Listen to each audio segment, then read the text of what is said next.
بسم اللہ الرحمن الرحیم۔ مسجد قباء مدینہ میں قائم ہونے والی پہلی مسجد ہے۔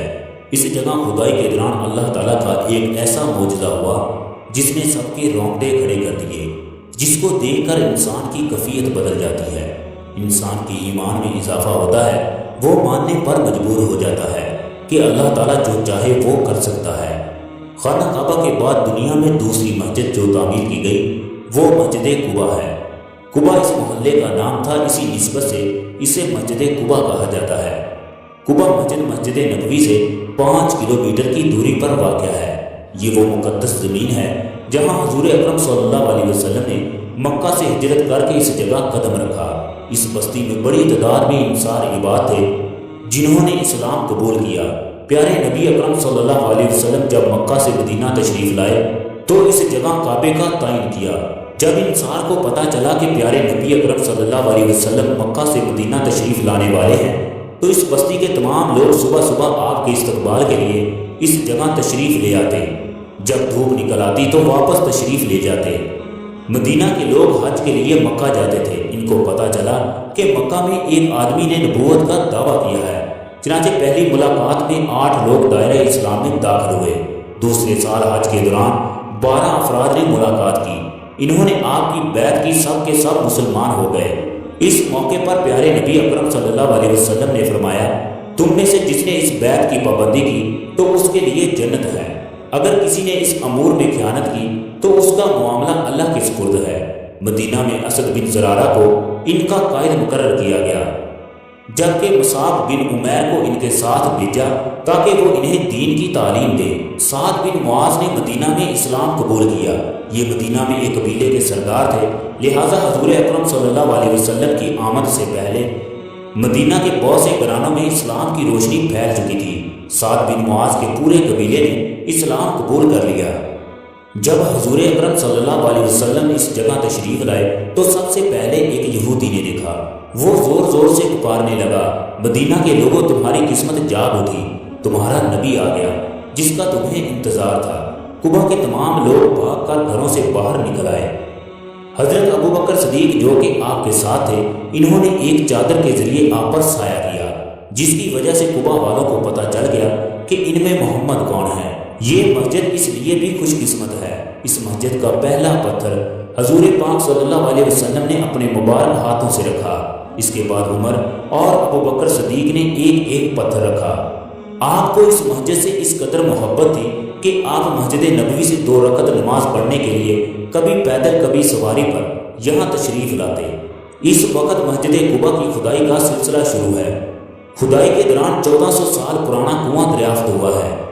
اس سے پہلے کئی دفعہ سعودی حکومت نے کھدائی کر کے اس کنویں کو دریافت کرنے کی کوشش کی، مگر سعودی حکومت کو ہر بار ناکامی کا سامنا کرنا پڑا۔ سعودی حکومت اس لیے اس کنویں کی تلاش کر رہی تھی کیونکہ اس میں حضور اکرم صلی اللہ علیہ وسلم کی انگوٹھی مبارک ہے۔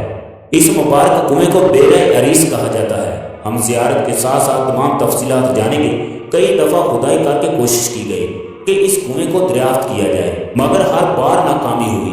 اب اچانک اس کنویں کا ظاہر ہونا ایک بہت بڑا معجزہ ہے، کیونکہ اس کنویں میں وہ انگوٹھی موجود ہے جس پر آپ صلی اللہ علیہ وسلم کا اسم گرامی موجود ہے۔ پیارے نبی اکرم صلی اللہ علیہ وسلم کی رحلت کے بعد ابو بکر اسی انگوٹھی سے مہر لگاتے تھے۔ اس کے بعد جب عمر کی حکومت آئی تو وہ بھی اسی انگوٹھی سے مہر لگاتے تھے۔ حضرت عثمان غنی کے دور میں وہ انگوٹھی اس کنویں میں گر گئی، جس کے بعد مسلمانوں کے درمیان بہت سے اختلافات پیدا ہوئے اور انہوں نے ایک دوسرے کے خلاف تلواریں کھینچ لی۔ بیرہ عریس کنواں مسجد قباء کے بالکل قریب ہے۔ قباء میں یہ کنواں ایک یہودی کا تھا جس کا نام عریس تھا۔ جب ہمارے پیارے نبی اکرم صلی اللہ علیہ وسلم اس جگہ تشریف لائے تو اس کا پانی کھارا تھا، مگر جب آپ صلی اللہ علیہ وسلم نے اپنا لعاب دین ڈالا تو اس کا پانی میٹھا ہو گیا۔ جب ہمارے پیارے نبی اکرم صلی اللہ علیہ وسلم مکہ سے مدینہ ہجرت کر کے آئے تو آپ صلی اللہ علیہ وسلم نے اسی کنویں سے غسل کیا۔ اس کے علاوہ جب مسجد قباء کی تعمیر کرنے لگے تو اس پانی سے گارا تیار کیا۔ اس کے علاوہ اس کنویں کو اس لحاظ سے بھی بڑی اہمیت حاصل ہے کہ ایک یہودی جادوگر جس کا نام لبید بن عاصم تھا، اس نے ایک لڑکے کے ذریعے جو پیارے نبی اکرم صلی اللہ علیہ وسلم کے گھر کام کرتا تھا، اس کے ذریعے آپ کے بال اور کنگھی حاصل کی اور پھر اس نے ان پر جادو کر کے کنویں کے اندر پتھر کے نیچے رکھے۔ اس عمل میں اس کی 2 بہنوں نے بھی اس کا ساتھ دیا۔ اس یہودی نے حضور اکرم صلی اللہ علیہ وسلم کا ایک پتلا تیار کیا جس میں باریک سوئیاں چبو دی۔ کچھ عرصے بعد آپ صلی اللہ علیہ وسلم پر جادو کے اثرات ظاہر ہونے لگے۔ آپ صلی اللہ علیہ وسلم کے سر میں عجیب سی درد شروع ہو گئی جو کہ رفتہ رفتہ شدت اختیار کرتی گئی، جس کی وجہ سے آپ صلی اللہ علیہ وسلم کا حافظہ کمزور ہو گیا، بنائی متاثر ہوئی۔ یہ کیفیت تقریباً 1 سال تک جاری رہی۔ پھر اللہ تعالیٰ نے 2 فرشتوں کے ذریعے ان کی خطرناک چال سے آگاہ کیا۔ اللہ تعالیٰ نے پھر آپ کو جادو کا توڑ بھی بتایا۔ پھر 5 صحابہ اکرام نے اس کنویں کے نیچے تمام چیزوں کو نکال لیا۔ آپ صلی اللہ علیہ وسلم کے ایک بہت ہی پیارے صحابی ابو موسیٰ اشعری فرماتے ہیں کہ میں نے ایک دن فیصلہ کیا، آج میں سارا دن حضور اکرم صلی اللہ علیہ وسلم کے ساتھ رہوں گا۔ چنانچہ میں گھر سے نکلا اور سیدھا مسجد نبوی گیا۔ وہاں گیا تو پتہ چلا آپ صلی اللہ علیہ وسلم وہاں پر موجود نہیں ہیں۔ میں تلاش کرتے کرتے مسجد قباء پہنچ گیا۔ میں نے آپ صلی اللہ علیہ وسلم کو اس حالت میں دیکھا کہ آپ بیر عریض کنویں میں ٹانگیں لٹکا کر بیٹھے ہیں۔ اس جگہ پر پہلے باغ تھا، وہ سامنے باغ کا کچھ حصہ دکھائی بھی دے رہا ہے۔ یہ کنواں بھی باغ کے اندر ہی موجود تھا۔ ابو موسیٰ اشعری کہتے ہیں کہ میں نے فیصلہ کر لیا، آج میں پیارے نبی اکرم صلی اللہ علیہ وسلم کا دربان بنوں گا۔ جو بھی آپ صلی اللہ علیہ وسلم سے ملنے آئے گا، سب سے پہلے میں نبی اکرم صلی اللہ علیہ وسلم سے جا کر اجازت لوں گا، اس کے بعد اسے اندر بھیجوں گا۔ پیارے نبی اکرم صلی اللہ علیہ وسلم نے سب سے پہلے وضو کیا، اس کے بعد پنڈلیاں ننگی کر کے وہاں پر بیٹھ گئے۔ میں دروازے پر بیٹھا تھا کہ کسی نے دروازہ کھٹکھٹایا۔ میں نے پوچھا کون؟ جواب ملا ابو بکر صدیق۔ میں نے کہا رکے، میں حضور اکرم صلی اللہ علیہ وسلم سے اجازت لے کر آتا ہوں۔ میں نے اندر جا کر نبی اکرم صلی اللہ علیہ وسلم سے کہا دروازے پر ابو بکر صدیق ہیں، وہ اندر آنے کی اجازت چاہتے ہیں۔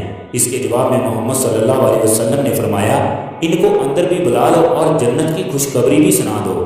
میں نے ابو بکر صدیق رضی اللہ تعالیٰ عنہ کو جا کر خوشخبری سنائی اور وہ باغ کے اندر داخل ہو گئے۔ یہ نبی اکرم صلی اللہ علیہ وسلم کی دائیں جانب بیٹھ گئے۔ ابو موسیٰ اشعری کہتے ہیں کہ پھر دوسری دفعہ کسی نے دروازہ کھٹکھٹایا۔ میں نے پوچھا کون؟ جواب ملا میں عمر بن خطاب ہوں۔ میں پھر محمد صلی اللہ علیہ وسلم سے اجازت لینے کے لیے گیا کہ عمر دروازے پر ہیں اور اندر آنے کی اجازت چاہتے ہیں۔ آپ صلی اللہ علیہ وسلم نے فرمایا انہیں اندر لے آؤ اور جنت کی خوشخبری بھی سنا دو۔ میں حضرت عمر رضی اللہ تعالیٰ عنہ کو خوشخبری سنا کر اندر لے آیا۔ عمر اندر آ گئے اور کنویں کی بائیں جانب بیٹھ گئے۔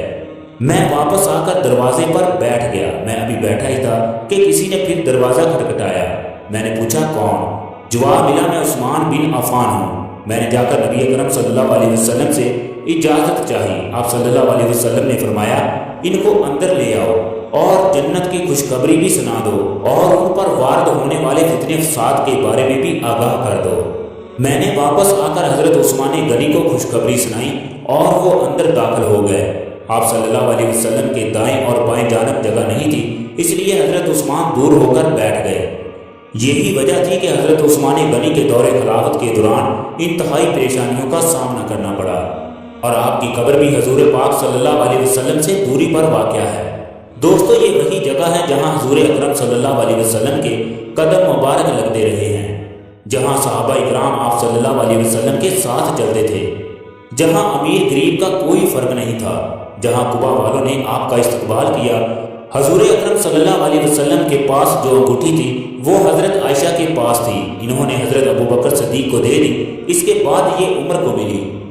عثمان رضی اللہ تعالیٰ عنہ کو جب یہ انگوٹھی ملی تو ان کے ہاتھ سے یہ انگوٹھی بیر عریس میں گر گئی۔ عبداللہ بن عمر جو کہ عمر کے بیٹے تھے فرماتے ہیں کہ حضرت عثمان نے سونے کی ایک انگوٹھی بنوائی، پھر اس انگوٹھی کو پھینک دیا۔ اس کے بعد انہوں نے چاندی کی ایک انگوٹھی بنوائی جس میں محمد لکھا تھا۔